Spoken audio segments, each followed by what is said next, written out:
We can bang it out. You're a hardcore band. Yeah. Get over yourself. So they go in and they start fucking plugging all that shit in, and in walks the engineer, and the engineer apparently has just this giant bag of cocaine in his hand.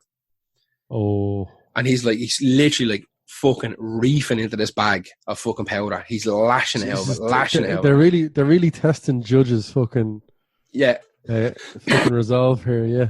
Exactly. So that's day one. The engineer's sitting there just handballing fucking coke up his nose in front of this band that are like militantly anti-drug and anti-alcohol. Like full, like the songs are about this. And your man's just shoveling into his nose. The second day, the engineer doesn't show up, right? Yeah, they have to bring in a big coke bin. Yeah, exactly. He went out in the mad one, never showed up. Some absolute fucking random, brand new bloke has to be put in instead of the engineer. And this bloke had only been recording acoustic fucking like. Oh, Jesus Christ. He'd never recorded a rock band or anything like that before. He didn't know how to mic a drum kit, any of this kind of shit. So at the end of the sessions, they sit down, they listen to the mixes, and they're like, this is fucking garbage. This is the worst thing. Like, we played okay, but the mix is fucking dirt. So they tried to get money back off the recording studio. Recording studio tell them to fuck off. The label step in, have a big row with the recording studio. It's just the whole thing turns into a big clusterfuck. So they end up calling the album "Chung King Can Suck It." And did they release the album? It's out, and it's worth a fortune. It's one of the rarest. As it's recorded. Yeah, they had to make money to pay for the fucking recording. And to pay back the fucking record label. So they didn't even have money to fix this afterwards. No, it was done on a shoestring budget. Yeah, holy shit! They banged it out. And like the album, you'll find rips for online. It's okay. It's fucking you have betrayed me, shite like you give out about because it's an old school fucking. But is all the distortion like turned down? Yeah, it's all in shy. Like it doesn't sound good. It's real real tinny and dopey, but they have the turns into this big fucking walk. But if you go on any given time, you go on to somewhere like Discogs, the app or the website that tracks record sales and stuff like that. At any given time, if you do see a copy of Chung King Can Suck It pop up, it goes for like 10, 20 grand, sometimes more. It's worth a fucking fortune. Yeah, like this thing. If this thing shows up, it will instantly. It'll be worth more money than any old Beatles LP or Rolling Stones EP or whatever. Like it's worth my whole fortune. collection. My whole collection is only worth $3.5 grand. So you couldn't even buy one. If you traded all yours in, you might be able to buy a song off Chung King Can Suck It. And that's $3.5 grand after like the max level, I think. So that's my story about LL Cool J that turned into a song about Judge, just because that song's about God. Song about the devil. It's a good song, good story. Give me the juicy devil song. It's one of the most obvious ones. I put the minute we were talking about this, I was like, well, I'm picking that one, and it's Iron Maiden, Number of the Beast. Oh, it's so good. It's fucking cracking. I love Iron Maiden, man. I love Iron Maiden. I have a lot of time for Iron Maiden. One of the main reasons I love Iron Maiden is I don't want to really go to their gigs, and I don't want to hang out with Iron Maiden fans. No, on my own, at home. Absolutely. I think you're like me. We just love them from a little bit of a distance. I've loved them my whole life since I was a kid. Yeah. Actually, one of the reasons I did pick them was A, it popped into my head, and B, it's their 40th anniversary of being a band this week. Fair play to them. 40 fucking years, like. Holy Jesus. So 40 years. So yeah, Number of the Beast. This is the album, the last album, the kind of one of the.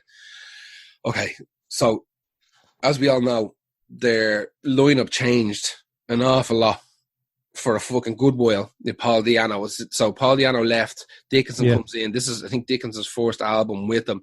This is the original drummer's last album before Nico McBrain comes in. So it's just kind of a turbulent kind of period in the Iron Maiden life. Yeah.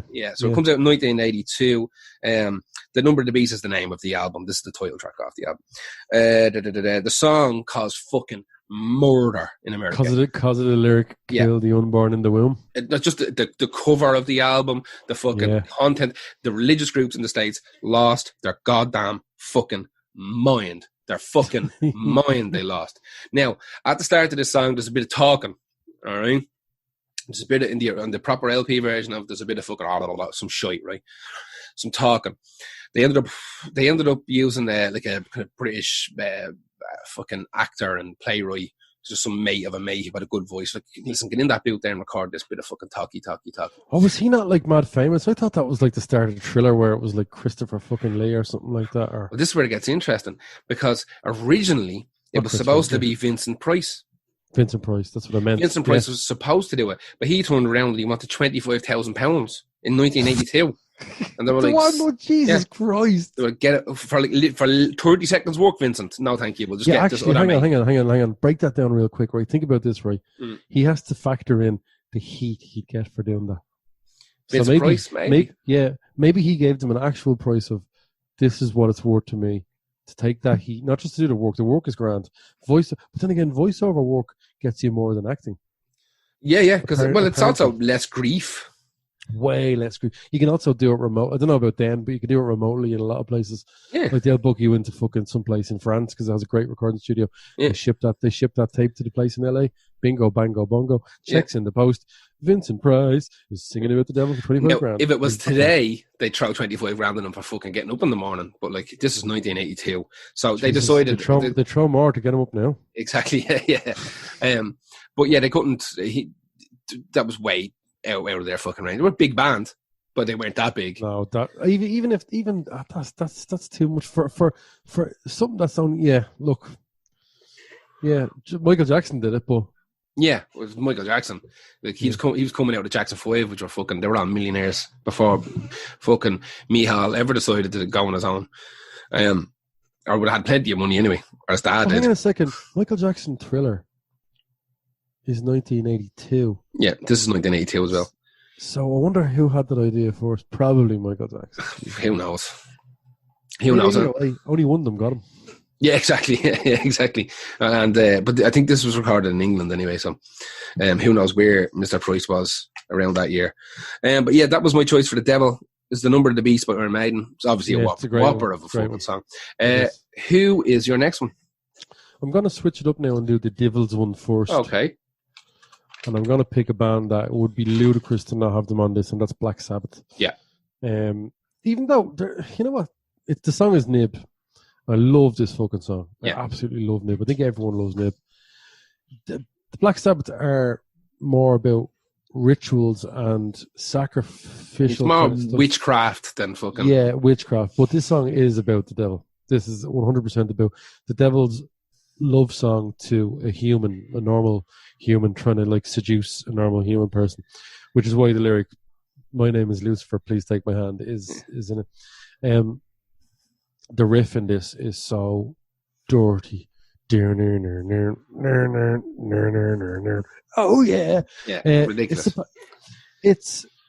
It was billed as N-I-B. Nib. The song has always been called Nib by Black Sabbath. Yeah, they put the dots in N-I-B.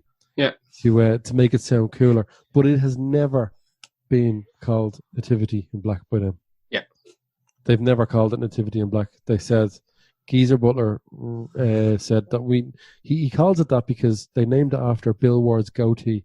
They were just writing random. You know when you're writing random songs down, you don't have the lyrics yet. You just write that's what it's called. Yeah. Then some people thought it was Name in Blood. It was actually the Americans who first said that's Nativity in Black, and they just went, yeah, whatever, lads, just go with it. It's Nib. It's actually named after fucking Bill Ward's, the drummer's goatee. So walk away. Now, the tribute album was called Nativity in Black, and Ronnie James Dio has gone on record to have used that term Nativity in Black, which, if you're going to be in Black Sabbath and mention it, you're going to bring it back to Nib. Yeah. But it's not about that at all. It's not called it at all. That's one of the most famous Black Sabbath songs that is definitely directly about the devil himself. Yes. And very much.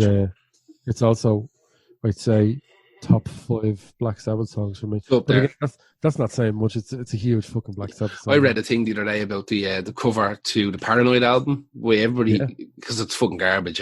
It's one of the worst things. It looks like they went into a Sports Direct and then got a camera that does that like shutter fucking late shutter. It's awful. It's garbage. I was reading an interview with the fucking Iommi, and they were asking, like, listen, come here, why is there like a fucking fella with like a shield and some sort of like Arabian sword on the cover of the Paranoid album. Stay a bit. Yeah, and he was like, well, he said, because the album was supposed to be called War Pigs until like the fucking 12th hour. Like, Yeah. he said it was War Pigs. That was the lead song. That was everything until someone in the studio actually listened to the album and went, hang on, what's this fucking Paranoid song? Yeah. And he was like, well, that's just, I had this little riff. I was having a smoke one day on my balcony with a guitar, and I just had this little riff and brought it in, and it basically wrote itself. And they were like, this song's absolutely outrageous. This is the lead song now. And so then all of a sudden, Paranoid went from being like the last song on the album to being the lead track, and they had to rename the whole thing, and there was no time to change the cover art. Tommy just wrote it that day. Yep. Unreal. And like, if you there's actually tapes of the first vocal banging it together. Yeah, like where Ozzy's just rattling off random words. Yeah, that's hilarious. He's all like, "Look at the sky." I am in the sky. La la la la. It's fucking gas. Yeah, I fucking love Sabbath. Jesus Christ Almighty. Well, that leads me on to the next song. Okay. This is your song about the God. This is my song about the God. Yeah. Yeah, and it's called After Forever by Black Sabbath. No way. No way. Yeah. What do you think about that, folks? Well, fucking switcherooty there. Bit of a curveball there. This song After Forever off Masters of Reality. 2 years after Nib, maybe. Maybe. Still a great album. Yeah, no, it is. But this song was never been one of my favorites. But the lyrics are considered quite pro-Christian and sort of claiming a belief in God, really. And so Geezer Butler wrote it. He said, well, he didn't really get too much into it. When he was asked about it, he was pushed a lot on it. He said, right, the reason I wrote this song is it's from a sort of Catholic point of view, but it was written because at the time, all there was trouble in Northern Ireland. And he wrote it because he thought that if God was looking down on this, he'd think, absolutely, we're supposed to love each other and not do all this crap. And I'm kind of like, doesn't necessarily mean that the song is Christian. So let's just take a look at the lyrics. When you think about death, do you lose your breath? Do you keep your cool? Would you like to see the Pope on the end of a rope? Do you think he's a fool? Well, I have seen the truth. Yes. Seen the light, and it's changed my ways. I'll be prepared when you're lonely and scared at the end of our days. It does sound like he was to that day still Christian, Geezer Butler. And Stryper covered it. Oh, Stryper covered it. Then it's over. The Christian rock band from Germany. Yeah.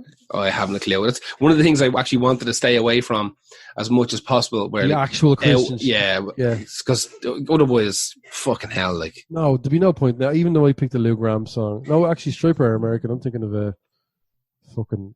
There is a German one. No, what's the German band name? I was fucking Scorpions. Let's get them mixed up for some reason. Yeah, but that's mad that is such an it's definitely a Christian song. And I wonder, did they just do it to piss some people off? Because I know a lot of Black Sabbath, I read a lot of forums where there was just pages and pages and pages and talking about this After Forever song and how it's like, almost like you shouldn't, well, it's kind of, the theme of the song really is to not give someone stick over their Christian beliefs. Yeah. That's literally the main theme of it. You think of someone like Slayer as well. Like apparently Tom Mariah is like a fucking reformed Christian or whatever you call it as well, like a reformed Catholic. Like he started off with ever fucking devil, and then at one stage he was like, you know what? Just I'm not really. Like God is grand. He has to remember as well. Like, and this is like almost saying that wrestling's fake. Music is entertainment as well. Oh yeah. And a lot of these people, like, there's no way Dragon Force believe in dragons. Actually, maybe Dragon Force do. To be fair, but they're a special needs band, let's be honest. Full special needs band. Them and Steel Tiger, or whatever, Steel Panther. What was I reading about Dragon Force during the week? Some fucking... That the lads are incredibly talented, but fucking God help them. Like, it's one of them fucking, like waving at them while cocking the gun type of situations. Something like the guy that did their logo is a pedo. For real? Hang on. Yes. The designer... No, sorry, he's not a pedo. He's not a pedo. Sorry. take that back. Nearly spat out my Hackenberg there. And my last kind of Hackenberg. I always just go straight to pedo. It must be the designer of the Dragon Force logo is accused of disemboweling his